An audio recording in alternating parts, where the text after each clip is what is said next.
Rajkot travel association દ્વારા કલેક્ટરને all India tourist permit અંગે આવેદન આપવામાં આવ્યું હતું। રાજકોટ ટ્રાવેલ્સ એસોસિએશન દ્વારા જણાવવામાં આવ્યું હતું કે કેન્દ્ર સરકાર દ્વારા બસ ઓપરેટરને વર્ષ 2021માં વન નેશન વન ટેક્સ હેઠળનો લાભ આપવામાં આવેલ છે, પરંતુ ગુજરાતમાં આરટીઓ અધિકારી દ્વારા વન ટેક્સ હેઠળનો લાભ વેલિડ નથી ગણતા અને બસો ડિટેન કરી મેમો ફટકારવામાં આવી રહ્યા છે। થોડા દિવસ અગાઉ પોરબંદરની બસને 5,20,000નો દંડ ફટકારવામાં આવ્યો છે, જે સરકારના નિયમ વિરુદ્ધનું કામ છે। વન ટેક્સ હેઠળનો લાભ અન્ય રાજ્યોમાં ચાલે છે તો ગુજરાત રાજ્યમાં આરટીઓ અધિકારી દ્વારા શા માટે કરવામાં આવે છે? સરકાર વન નેશન વન ટેક્સ જે લઈ રહ્યા છે તે ખૂબ જ સરાહનીય નિર્ણય છે, પરંતુ અધિકારીઓ આ રીતના દંડ ફટકારી રહ્યા છે તે યોગ્ય નથી। મુદ્દામાં તો એવું છે કે આજે કલેક્ટર સાહેબને આવેદનપત્ર દેવા આવ્યા છીએ। અમને ઓલ ઇન્ડિયા પરમિટ સરકારે આપેલી છે, ગડકરી સાહેબ અને મોદી સાહેબે, private luxury bus. All India પરમિટનો મતલબ એ છે કે તમે કોઈ બી રાજ્યમાં, ઇન્ડિયાની અંદર કોઈ બી રાજ્યમાં બસ તમારી જઈ શકે છે, એકેય રાજ્યનો તમારે ટેક્સ ભરવાનો થતો નથી। અમે આખા વર્ષનો ટેક્સ અમારે ઓલ ઇન્ડિયા પરમિટનો લે છે અને આજે કોઈ રાજ્યમાં ટેક્સ લેતા નથી। આપણે ગુજરાતમાં ટેક્સ લેતા નથી। અમે 2021થી અમને ઓલ ઇન્ડિયા પરમિટ આપેલી અને આજ 2024 છે, અત્યારે લગી અમારે હાલતી અને ચાલે છે।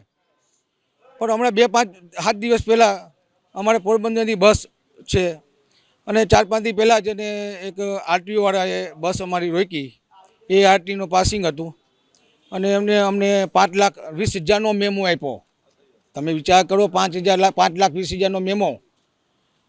આખા વર્ષનો ઓલ ઇન્ડિયાનો ટેક્સ અમે ભરેલો છે, મોદી સાહેબનો સપોર્ટ છે, ગડકરી સાહેબનો સપોર્ટ છે, તો પછી આપણે ગુજરાતમાં સરકારમાં આરટીઓવાળા છે, અમુક આરટીઓવાળા છે ઓફિસરો, કે એને કોઈ બી સંજોગમાં પ્રાઇવેટ લક્ઝરી બસને ધંધો ભાંગી નાખવો છે, જેથી કરીને આ ધંધો ભાંગી જાય તો બીજા ઉદ્યોગને સપોર્ટ મળે। અને એક છે આરટીઓવાળા અમુક છે, એ લોકોનું એમાં મનમાની હાલે છે, તો બીજા કોઈ રાજ્યમાં આવો કોઈ દંડ કે લેતા નથી।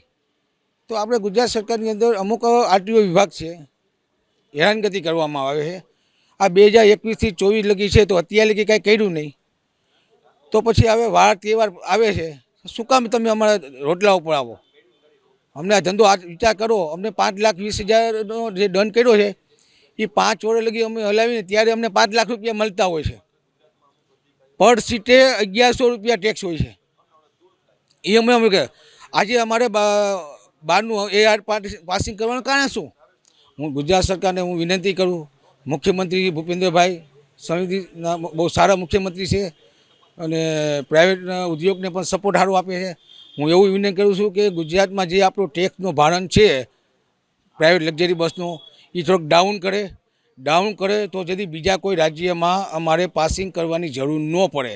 અહીંના ઓછામાં ઓછું 35,000થી 40,000 રૂપિયાનો દર મહિને ટેક્સ આવે। શું કામ આવે? એવો અમે પ્રોફિટ ધંધો કાંઈ છે નહીં। એ 40,000 રૂપિયા ટેક્સ આવતો છતાંય અમને દંડ કરતા 10,000નો 20,000નો આરટીઓવાળા, ટ્રાફિક પોલીસ, તો અમને હેરાનગતિ તો હતી, સંતોષ તો નહોતો। ભલે અમે ટેક્સ આવે 40,000 છે, પણ આ હેરાનગતિમાંથી અમને છુટકારો આપો, તમે અમને પ્રોત્સાહિત કરો। અમે ટ્રાવેલ્સ એસોસિએશન આપણે વિનંતી કરી છીએ। આજે અમે કલેક્ટર સાહેબને આવેદનપત્ર દેવા આવ્યા છીએ અને અમે કલેક્ટર સાહેબને વિનંતી કરી, સાહેબ આપના પણ બહુ તમે વ્યવસ્થિત છો, પ્રમાણિક છો। કલેક્ટર સાહેબ છે પ્રમાણિક માણસ છે, રાજકોટના કલેક્ટર સાહેબ પ્રમાણિક છે। અમારી વાત અમે કલેક્ટર સાહેબને આપી છીએ અને અમારી વાત રાજ્ય સરકારને પહોંચાડે એવી અમે કલેક્ટર સાહેબને અમારી વિનંતી છે। એનએલ પાસિંગની ગાડી જે ઓલ ઇન્ડિયા ટેક્સ ભરેલો છે એના હિસાબે અમને ગુજરાત સરકારની આરટીઓએ 5,09,000ની ઉપરનો મેમો આપ્યો છે। ગાડી આવી છે 7 મહિના થયા છે ગાડી આવી એને, અને 7 મહિનાનો ટેક્સ એને પેનલ્ટી શીખેનો ગણ્યો છે। તો ઓલ ઇન્ડિયા ટેક્સનો મતલબ કે બધા રાજ્યમાં ચાલે છે, ગાડી ગમીને જઈ શકે ને આવી શકે, એમાં ઓલ ઇન્ડિયા ટેક્સ એનો જ ભર્યો છે। તો અમુક અધિકારીઓના લીધે આવો મેમો આપવામાં આવે છે, અધિકારીના મનમાનીના હિસાબે। સરકારનો સપોર્ટ છે, પણ આમાં અધિકારી એના જેમ અધિકારી બદલે એમ પોતાના નિયમ બદલાવે, એના માટે આ આવેદન દેવા આવ્યા છે।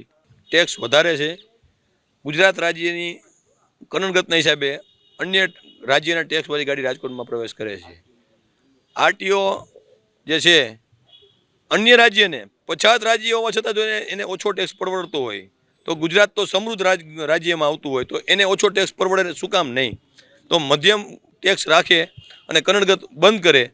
ગુજરાતમાં જે બહારના પાસિંગની ગાડી જે આવે છે એને કનડગત ન કરે અને ટ્રાવેલ્સને અને મુસાફરને સુવિધા આપે અને કોઈ પણ તહેવારના દિવસોમાં અત્યારે કનડગત ન કરે બસનું. બસ એટલું અમારે કલેક્ટરશ્રીને આવેદનપત્ર આપી અને ગાંધીનગર લગી પહોંચાડે અમારી માંગ, એ જ અમારી રજૂઆત છે.